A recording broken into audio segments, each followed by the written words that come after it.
siguro kung ano ang connection ng IPIRA law and also the Renewable Energy Act. Kasi this Renewable Energy Act has been here for a very, very long time already. At bakit hindi nangyayari na ang power mix dapat, by this time dapat, majority are enough. Pero hanggang ngayon, ang taas pa rin ng fossil fuel ng coal. So ano yung kailangang ayusin? Nasa generation ba yan? Nasa transmission ba yan? Transmission or distribution, yes. Saan ba kailangan magkaroon ng subsidy or ng tax incentive? Presented by Mighty Energy Online, a residential solar rooftop supplier. Welcome once again to Power Talks by Pare, the podcast where we discuss shaping a more progressive energy sector for the Philippines. We make sure that it's affordable, reliable for every Filipino. Now, while we're addressing global challenges of climate change, this episode is brought to you in support of the movement for global climate justice. Now, in solidarity with our brothers in the Green Party of the Philippines, Kalikasan Muna, Bunyog Party List, today we'll dive deeper into how the energy sector impacts climate change and explore sustainable, actionable solutions.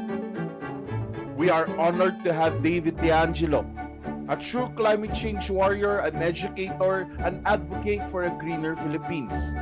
As the president of the Green Party of the Philippines, he has been at the forefront of initiatives promoting clean energy, sustainability, and climate justice.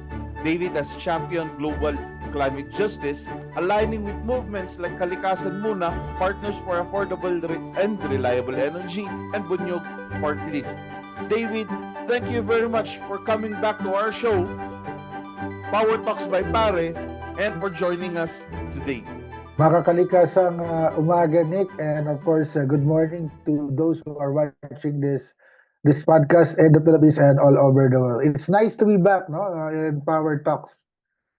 Yes, ito yung second episode na natin, no. Second na guesting mo with Power Talks. Now, David, para sa mga hindi nakakalam sa ating mga consumers mula Luzon, Visayas, and Mindanao, mag-umpisa nga tayo dun sa mission. What inspired you to take on the role of climate change advocate? Ano nga ba itong advokasya mo na ito? And paano nakakatulong ang Green Party of the Philippines para magkaroon ng greener Philippines or greener economy for the Philippines? Thank you, Nick. No? So technically, way back, I think 1990s, no. I grew up in Quezon Province. So the primary issue way back then in Atimonan, in our town, ay yung large-scale fishing sa Lamon Bay. So at that time, I witnessed that, and as a youth, I was invited to participate in protesting yung large-scale fishing doon sa Lamon Bay area. Mas may mga dynamite fishing pa doon. So yung mga kasama natin mga isda doon are in danger of losing their jobs and their way of living. So doon, yun yung ating unang pagkamulat into environmental advocacy. And luckily, we won, no? Nanalo yung mga mangingisda and yung local people in making, declaring Lamon Bay area as a protected area. Tapos meron na siya mga on and off season until today. So from that, we delved into promoting climate justice sa mga kasama natin mahihirap, agriculture, promoting agriculture for farmers. And then in, I think 2000, late 2000 yun, we joined the campaign for the passage of the Renewable Energy Bill together with the Pare ni Juan, ang tawag doon, the WWF initiative, yung positibong alternatibo ang renewable energy ni Juan. So kasama tayo sa mga naglabi, pumunta sa Senate through then former Senator, the late Senator Milan Defensor Santiago. So kasama tayo doon. Up to now, we're trying to advocate for climate action and climate justice, because it seems that even though we have Paris Agreement, we have so many COP agreements, until now our environment is in danger. We're still moving past 1.5 degrees centigrade, and Oh, Not yeah. enough has been done because active ang citizens, active ang public sector, but the problem here is more on the policies and the governmental side of the solution na hindi nangyayari. Oo, saka yung implementation ng ating mga Yeah, pulisiya, 'no, at saka yeah. ating mga batas. Anyway, David.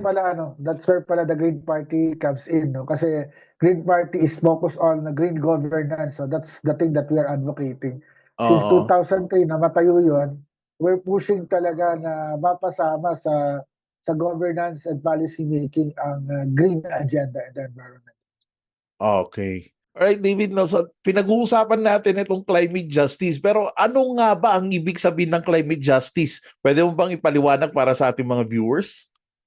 Siguro dalawang bagay. I am not an expert when it comes to the term climate justice, but the way I understand it, unang-una, yung problema sa climate change ay hindi naman gawa ng mga bansang katulad natin. In fact, we are one of the lowest contributors. So most of the contributors to the climate crisis that is happening right now are the global north countries. Ito yung mga Mhm. highly advanced countries that are using fossil fuel and other things that highly contribute to carbon emission and to the warming of the atmosphere. So climate justice is for these countries, una, to stop using fossil fuel, to at least commit to carbon neutrality and pay for the loss Mm. and damage that they are doing to the global south.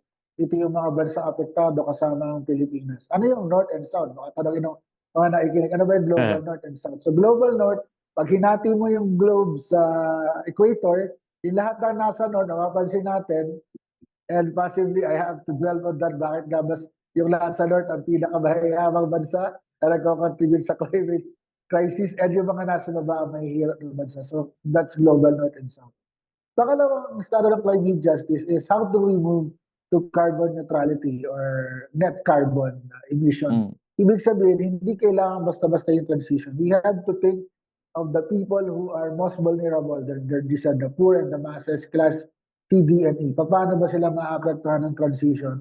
So even though we want to transform or to commit to a carbon neutral economy, this transformation should not affect the poor at the most, lalo yung cost effectiveness ng mga transition na ito, particularly Mhm. sa power sector, which is one of the most controversial issues when it comes to climate justice.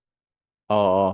So ngayon, when it comes dito sa energy sector naman, 'no, ang mainit ngayon, ongoing ngayon ang IPIRA amendment in the for the energy sector. So one pressing topic dito, which is yun din yung pinaglalaban natin sa PARE, no, sa Partners for Affordable and Reliable Energy, is yung importance ng consumer participation sa ating regulation like ERC with regards to price setting, sa consumer cases, and competitive selection process to ensure yung ating transparency and fairness na tinatawag.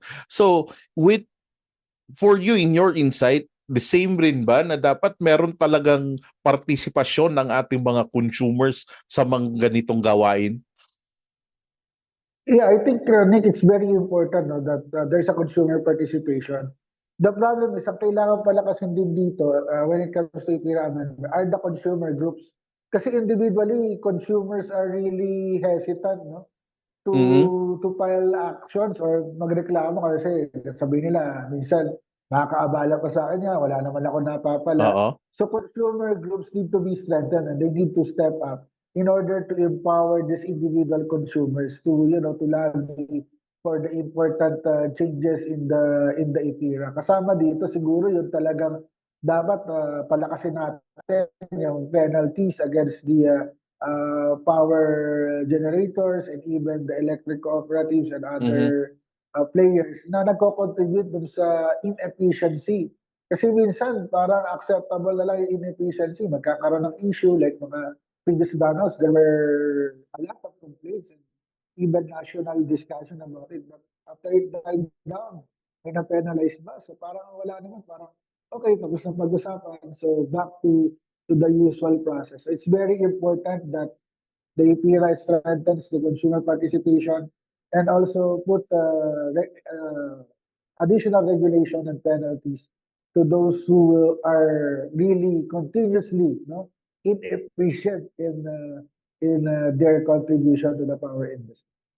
Oh, so if you could see no na like here during the summer months for like almost 10 years already we're having the red and yellow alert every summer months, and surprisingly it is the same power generators who are always on unplanned shutdown, so they become a problematic power generators na, and it's also the same electric cooperatives who are becoming inefficient. So I totally agree dun sa sinabi mo, David, na dapat palakasin ang ating mga penalties para matakot naman sila.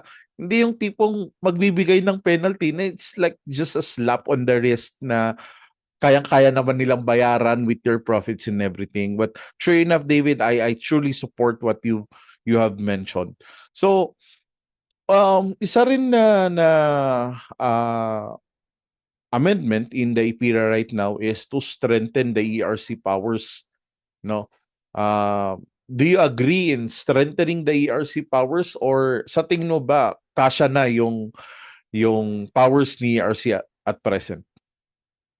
I think the powers of the ERC needs to be strengthened, but at the same time, there's need to be automatic things that does not need the approval or the order of the ERC. Like for example, this case with Meralco, no, na inamin nila na they have overcharged the consumers Mm-hmm. for billions of billions, and then they're still awaiting the order from the ERC. Parang it's a question on my mind. Alam niyo na nag-overcharge kayo. So dapat automatically ibabalik niyo yung Oh, common overcharging. sense na sana, no? But they are still waiting for the order of the ERC. Para sabi ko, why do you need to wait for the order of the ERC? It's a consumer right that if you have overcharged the consumer, you should automatically refund the consumers for your overcharging. So I think yung mga ganong lapses ang kailangang ma-amend na magawa kagad. At the same time, siguro yung mga kaya na napag-usapan natin last time, sometimes the orders from the ERC gets overturned by the Supreme Court. I think kailangan i-review yun kung ano ba talaga ang power ng ERC and paano ba mag-operate din yung batas. Kasi minsan, itong matatalino nating mga owners sa power sector, hinahanapan ng lusot ang bawat batas in order for them to maximize their profits and to get away with their accountability to the public. Yeah, it's really frustrating, no, and nakakalungkot isipin that profit comes first before people, no, na nauuna yung kita. But anyway, kung titignan din natin yung nabanggit mo kanina, David, no, na we need to understand what's happening din dito sa power sector, and like what the example that you've mentioned, pagka nagkakaroon ng refund, yung mga ibang consumers natin tuwang-tuwa, uy, may refund tayo. Pero ang hindi nila naiintindihan, the reason why we are having a refund is because there was an error in forecasting. They overcharged us, kaya nagkaroon ng refund. Ang nakakatakot dyan is kapag nag-overcharge sila at hindi nakita ni ERC o walang consumer group na nakakita, ay matik kanila na yon, no? So ang kanyan, I also agree when you mentioned that the powers of the ERC really needs to be strengthened, because the example that you give, yun nga yung kay SPPC Meralco case na the ERC has actually rejected their appeal for price increase because of change in circumstance. Tapos biglang pinunta nila sa Supreme Court, nanalo sila, na overturn si ERC, hence it resulted to a price increase, which ang nagiging ang it burdens the consumers further. Ang mahal na nga ng bilihin natin, bigla ang mahal pa ng kuryente natin, nga ang bawat Pilipino, no? Dito naman tayo lagi. Yes, David. Hindi ko lang maintindihan paano nag-work yung makarating sila ng Supreme Court kagad with that case, knowing that there's a process that needs to be followed. Parang it's it needs to be reviewed talaga yung mga ganung proseso na hindi nila ginagamit Oh. yung batas to really go against the consumers. Kasi if we understand, it's not only the Imperial law, but there's also a consumer rights law that needs to be considered by the Supreme Court. Yes, yes. Oo, no. And yun nga, nung nag-bid sila sabi nila, kaya nila. Regardless of change in circumstance, straight sila, they can manage. But then only after 2 years, sasabihin nila na it was because of the Russia-Ukraine war, no, that the uh, cost in raw materials has actually increased. Hence, they need to increase their price. Nakakatawa dito, after na-approve sila, no, nag-file ng emergency power supply agreement, tapos sila pa rin ang nanalo. So sabi nila, hindi nila kaya mag-supply, pero nung biglang nagkaroon ng EPSA o Emergency Power Supply Agreement, sila pa rin naman ang nanalo. So, yun.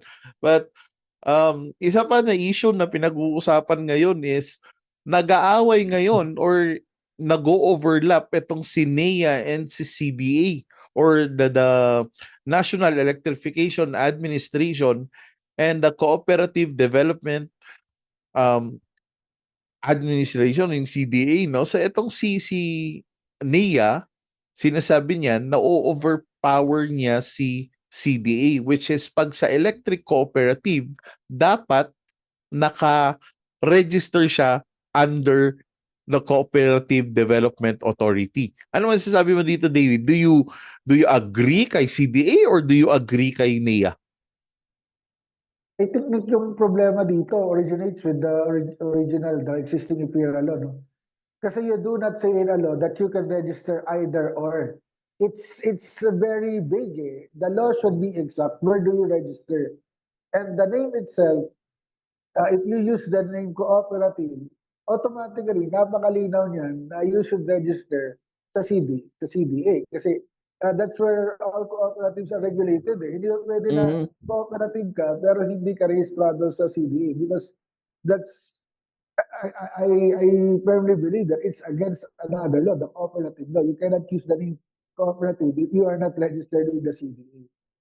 But in terms of their function, I think it is very clear that when it comes to management of the cooperative, the structure, the dividends to consumers, and internal management of the cooperative, the CDA should play a role. Meaning, dapat sila yung nag-regulate, nag-evaluate kung paano nagpa-function itong mga cooperative. But when it comes to the operations, I mean yung pagpapatakbo ng power industry, pagpapatakbo ng supply chain, charging of the cost of electricity, that's when the NEA would come in. So it's a very clear, distinctive function dapat na kung common sense nga na hindi common, alam na dapat kung ano yung separation of function na management goes to the CDA and the operations of the electric co should be regulated and overseen by the NEA and the ERC. Oo, so ito yung nagiging debate ngayon na sinasabi nila, ang daming mga electric cooperatives who are fake cooperatives.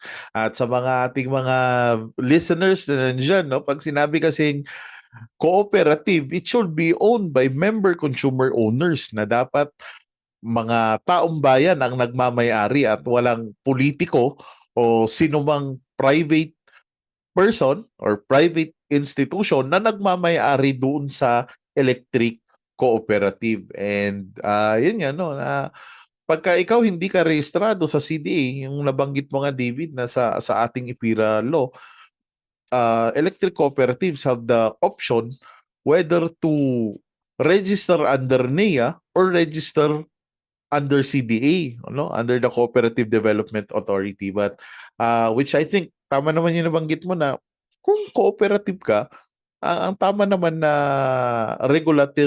regulatory body should be the CDA. But in terms of anong banggit mo kanina, technical and operational, it will be under NEA.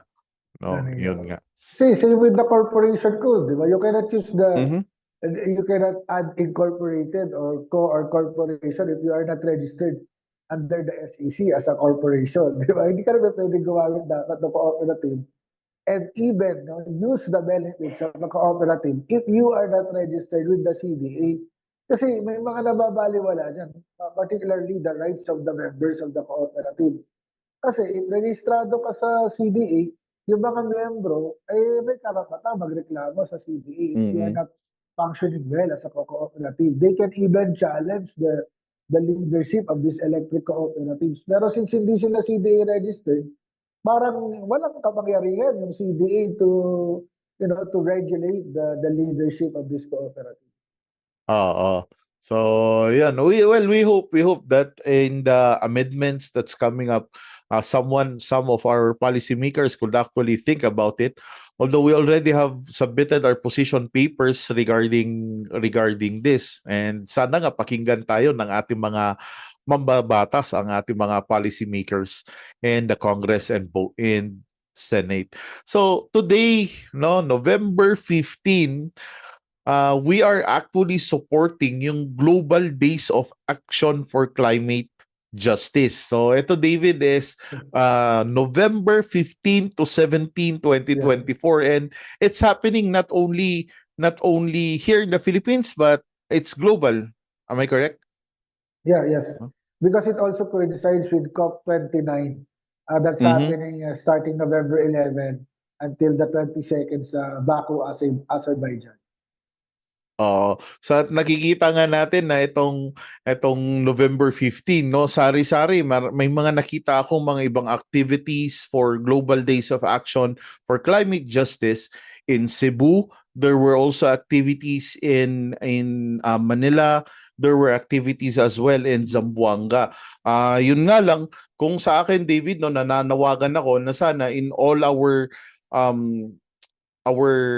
expression of our ideas, exchange of opinions, I hope that we could maintain a peaceful demonstration ng ating mga advokasya, kasi itong advokasya natin for climate justice should be also a peaceful demonstration. Do you agree with me, David? I think I do na talaga naman dapat sabi nga active non-violence ang tawag. So we participate in protests, we demand the government, and we show kung ano yung mga gusto natin gawin. But clearly as well, kaya nga yung panawagan ko rin na all of these groups should actively participate as well in good governance, in our political structure, and even in elections. Kasi if we will not overthrow by peaceful means the current people who are leading our country, walang mangyayari kahit tayo sumigaw dyan ng sumigaw sa power sector, sa climate sector, sa environmental sector. Kung dito mga nakaupo dito sa government at hindi talaga environmental leaders and advocates, para tayong sumisigaw sa bundok tapos wala naman So yun yung frustration natin. So hopefully na itong parating na halalan ay isipin ng ating mga kababayan ng kanilang i-elect ay ang mga green candidates or those who are practicing green governance, nabanggit mo. Anyway, David, can you discuss more about green governance? Ano ba itong green governance na pinupush natin? Gaya nga nung last time na nag-guest tayo dito, green governance is when you put nature in every policy that you make. Ibig sabihin, sa developmental framework, developmental policies, energy policies, you consider the welfare of nature as well as the welfare of the next generation. Dapat nga, ang consideration dyan, ano ba yung magiging epekto ng mga polisiya, ng mga developmental works na ito sa next 7 generations, at dapat yung epekto doon ay maganda at hindi makakasira sa kalikasan. So it's more on how you run the government in accordance with in my opinion, rights of nature approach. Rights of nature approach. Nabanggit mo yan. Now, dito tayo sa energy sector, ano nga ba ang impact or paano nakaka-contribute itong energy sector sa ating degradation of the environment? Sa tingin mo ba, do you think that the energy sector has a huge impact in the degradation of our environment? Huge, very huge. So, napakalaki ng impact Oo. ng energy sector. In fact, one of the top contributors is the energy sector. At kung tatanungin mo, ano yung sa energy sector ang may pinakamalaking impact? Ito yung mga ginagamit natin pag nag-i-internet tayo, gumagamit online, no? Kasi Oo. the servers and everything are the highest users of energy around the world. So kung ang pinanggagalingan lahat nito ay fossil fuel, the contribution to the climate crisis is very big. Kaya nga ang unang gustong baguhin talaga ay mag-transition from fossil fuel usage into clean and renewable energy na hopefully, kaya nga sinasabi natin, sana affordable din yung transition na mangyayari na yun para mabawasan yung sobrang laking contribution ng energy sector sa climate crisis. Oo. And when we talk about energy, hindi lang naman kuryente, no? It's not Yes, sir. only about electricity. It's also about how we use energy in the transportation industry, you know. So ang daming sakop ni energy. So hindi lang sa kuryente talaga, which really contributes to the huge carbon footprint na ito yung gusto nating bawasan. And what would it mean for the Philippines if we could align our energy policies with our environmental goals? So sa tingin mo ba kung sakalin ma-align natin yung binabanggit mo kanina, that of course we need to practice green governance. So if for example, we have aligned our policies, energy policies with our environmental goals, we've practiced green governance, what would it look like for the Philippines? Ano bang itsura ng kung sakali? I think ang nakikita ko dito, importante that we first consider the just transition of the energy Mhm. sector. Kasi there are advocates that are saying na dapat by ganitong 2050 or 100% renewable energy, and that's good. No? If we have the capacity to really go 100% renewable realistically, but considering various constraints like pondo ng government, the resources of renewable energy, mukhang malabo na ma-achieve yung 100% renewable energy. I think mas Mhm. posible pa na it's an energy mix with the highest energy mix for clean and renewable energy reaching around 80 to 85%, and the rest would 15% below would go to still fossil fuel, most probably. But it should all be affordable. Kasi ang tingin ko dyan, Nick, no, ang una talaga dapat na ma-force nating lahat na mag-transition sa clean and renewable energy are those who are heavily contributing to the climate crisis. Ang US and China, well, China is already doing that, di ba? Australia and several other countries who are the biggest contributor, they should really go 100% renewable kasi kaya nila na yan eh. May Oo, pondo oo. sila eh. Unlike parasahin natin yung sarili natin, we are contributing less than 1% to the climate crisis and to the carbon emission, and we are forcing ourselves to commit to that. Dapat, walang masama mag-commit tayo, pero dapat we demand no, these contributors, these main contributors, to also do their share. Mhm.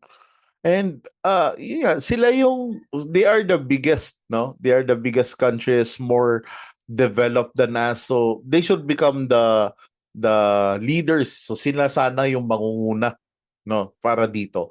But pinag-usapan natin yung 100% renewable energy na banggit mo nga, no? And it's really very ideal. If it's possible, then well and good.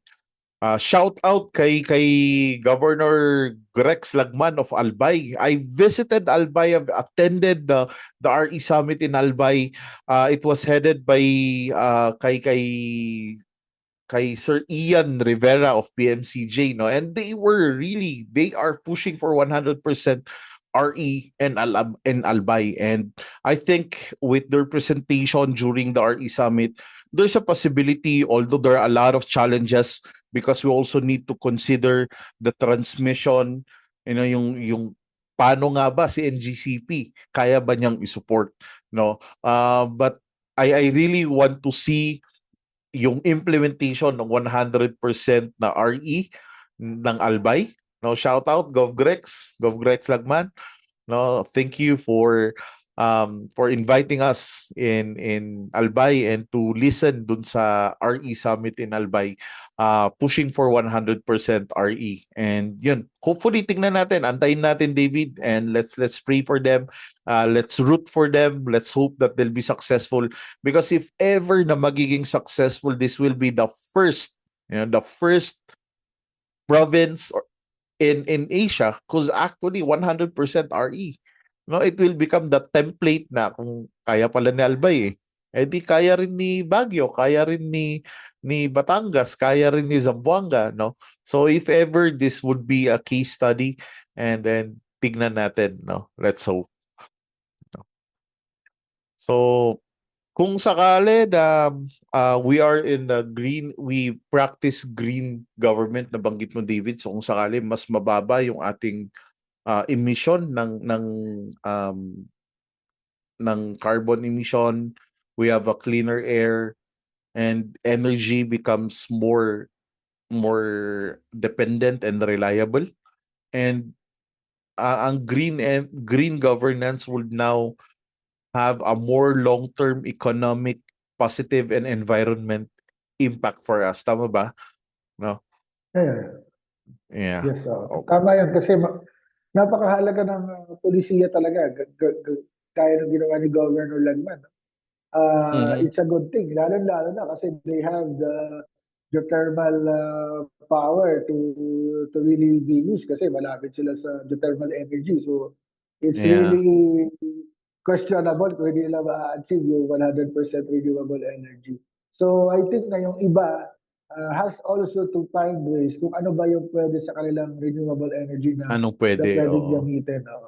Also, I always believe that the need of the power needs should be evaluated locally, pwedeng by provincial, by municipality, and then supplied locally kung kaya. Yung community grid power generation is one thing that could be used as a template for renewable energy. Kasi kung may community grid ka, lalo na sa solar, that contributes the surplus power to the grid, napakahalaga. Oo, tama nga. And kung titignan natin, no, David, ang RE is hindi lang to, what they call this is not only solar.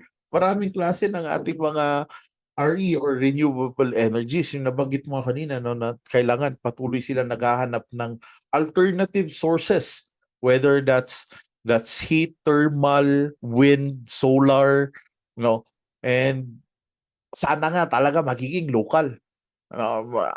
Yung indigenous resources na pinag-uusapan natin.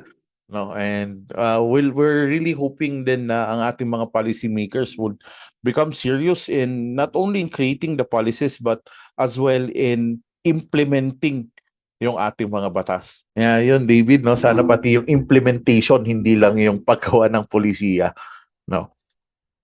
Actually, hindi kagabi, no, nalabasa ko lang na there's a wind turbine being used in New Zealand na hindi na siya yung umiikot, parang nakatigil lang siya. Tapos it's using even the steady wind to generate wind power at saka tahimik pa siya. So yung mga ganong technology matatransfer sa Pilipinas kasi the weird thing is it's always for profit, no? And these countries, even the US, they are spending so much on war, on weapons of war, and even on things to go to the atmosphere. Yung mga space program nila, sobrang lalaki. Kung yan ay maitutulong sa mga bansang kagaya natin, to empower us to use renewable energy. Sobra-sobra pa yung ginagastos nila dun sa, sa gera, saka sa space program nila to help the poor countries in the world transition to a better world. And even hindi lang power, pati hunger, kaya nila solusyonan. Kaya lang, those are not their priorities. I think they prioritize war and the space program. US, Yeah. Russia, even China, di ba? China, yes, yes. Oh, agree. And well, we hope that soon enough that they'll come to their senses and make a more informed and better decisions, no, and support us. Kanina, David, pinag-usapan natin ang policy. You've been discussing about policy reform. Um, how does policy play a crucial role in improving the energy sector? No, what specific changes, well, like for example, you're discussing about policy. What specific changes would you like to see or would you like to propose in the energy sector, and next naman in the environment? No, but first we start in the energy sector. Ano yung gusto mo bang makita, David, na sana baguhin na ngayon ni Congress or ni Senate?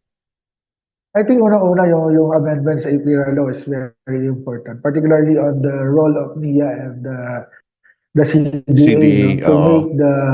to make the electric cooperatives real cooperatives and improve the participation of members in these cooperatives. Kasi I think that for a very long time, I've been in Quezon 1990, problema na yan ang Coselco. That's 30 years ago and it's still a problem. So there's a problem with the law and with this electric cooperatives. So kailangan malinaw yon, empower yung mga consumers natin sa electric cooperatives.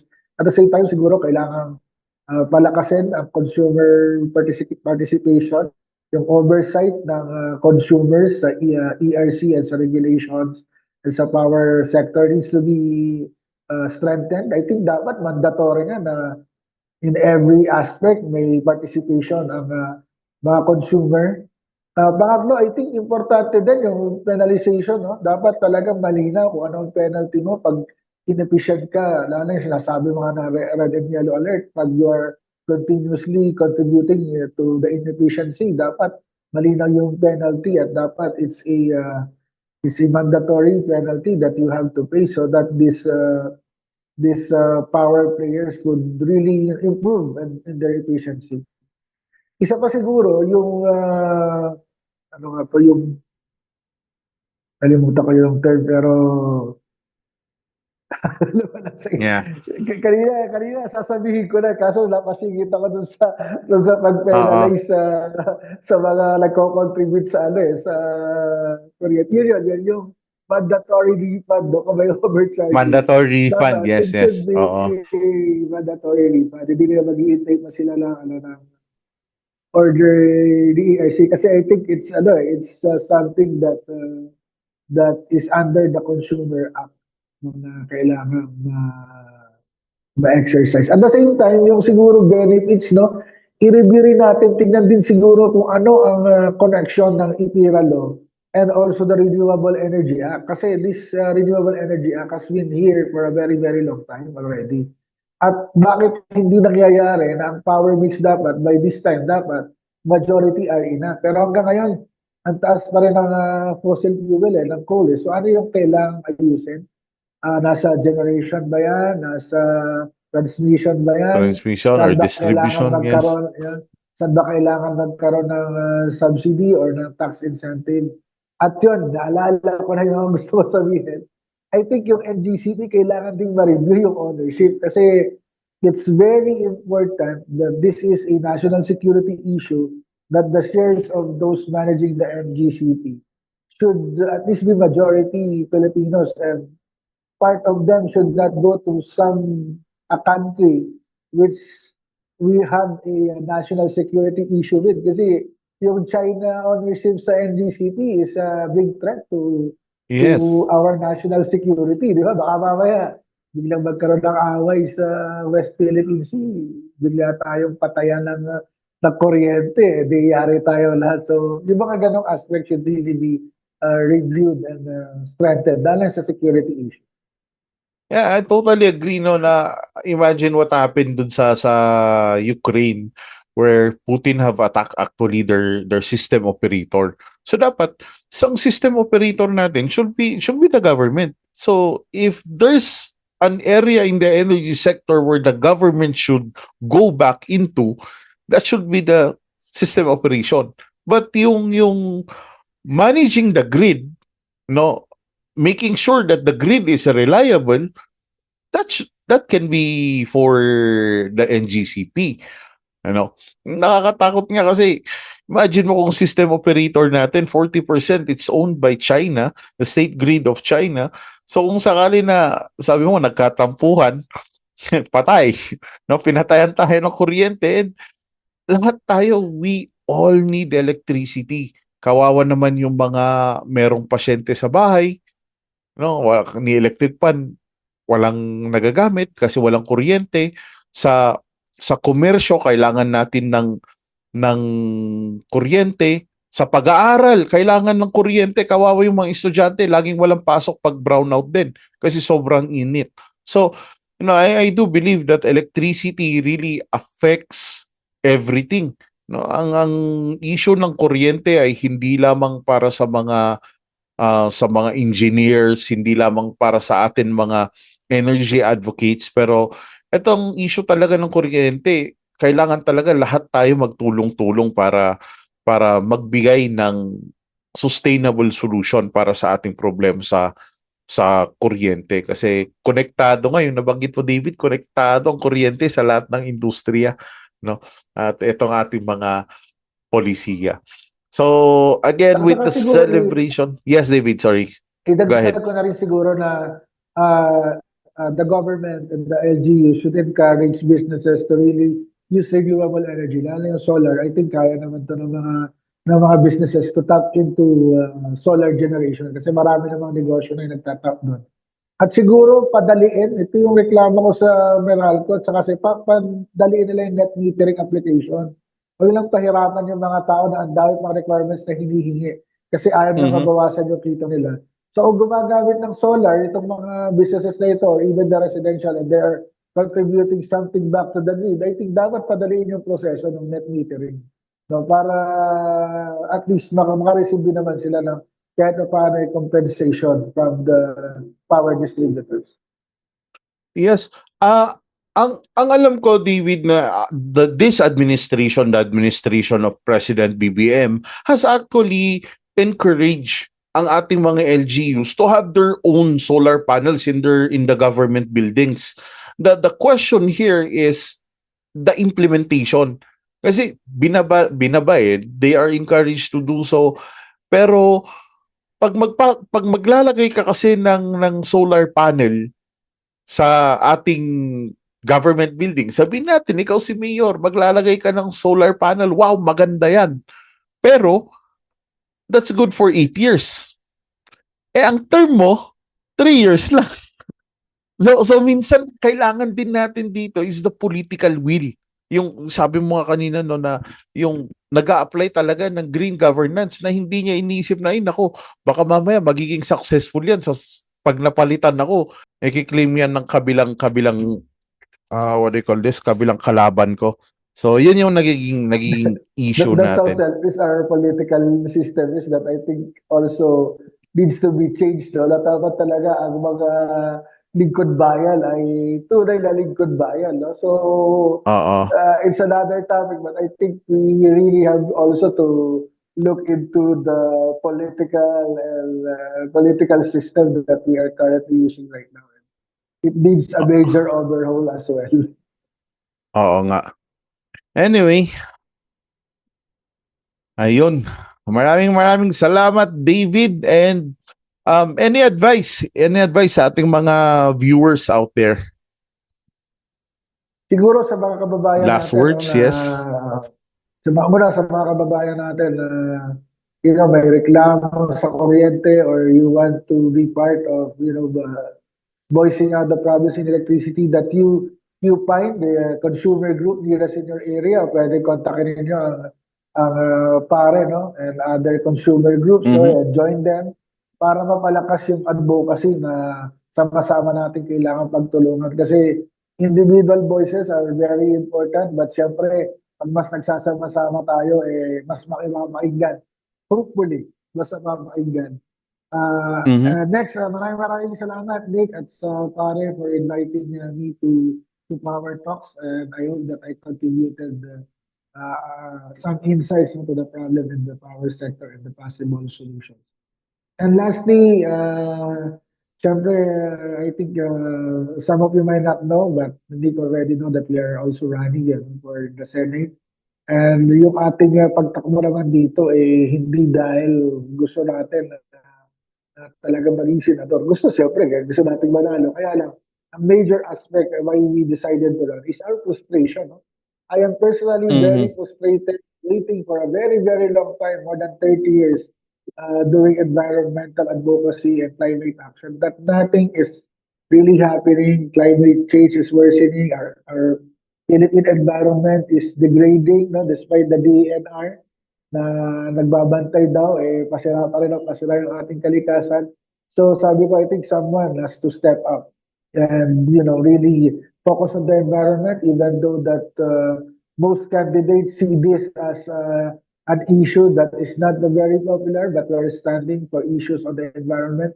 Especially, alam niyo na may climate change, hindi nyo ba i-deny? Kasi ito nga lang, kahapon, sabi ng NASA, this is the first time in recorded history of meteorological warnings that they have seen four super typhoons lining up in the Pacific. It has never happened before. So that's a clear sign of climate change. Yeah. And we have to elect leaders in the local, municipal, city, provincial, regional, and national level that are really for the environment. Yung mga kakampi ng kalikasan. Kasi our future relies on green governance and protection of nature. Otherwise, kung it's the same old thing, hindi naman sinasabi ko na hindi mahalaga ang trabaho, ang edukasyon, kasi these are equally important. But if we Mhm. destroy the environment, environmental crisis, all of this will be more affected. At baka lahat ng pinaglaban natin sa ibang karapatan ay mabaliwala dahil sira na yung ating kalikasan. So sana sa 2025, ipanalo po natin ang kalikasan, ipanalo natin ang clean, renewable, and affordable energy. Maraming salamat. Ayun, maraming salamat, David. Mabuhay ka and we will be rooting for you. Now, David, kung sakali dito sa ating mga viewers mula Luzon, Visayas, and Mindanao, saan nila pwedeng i-follow si David De Angelo? Or saan nila pwedeng i-contact si David De Angelo? Meron ba tayong Facebook page? Yeah, you can visit our website. It's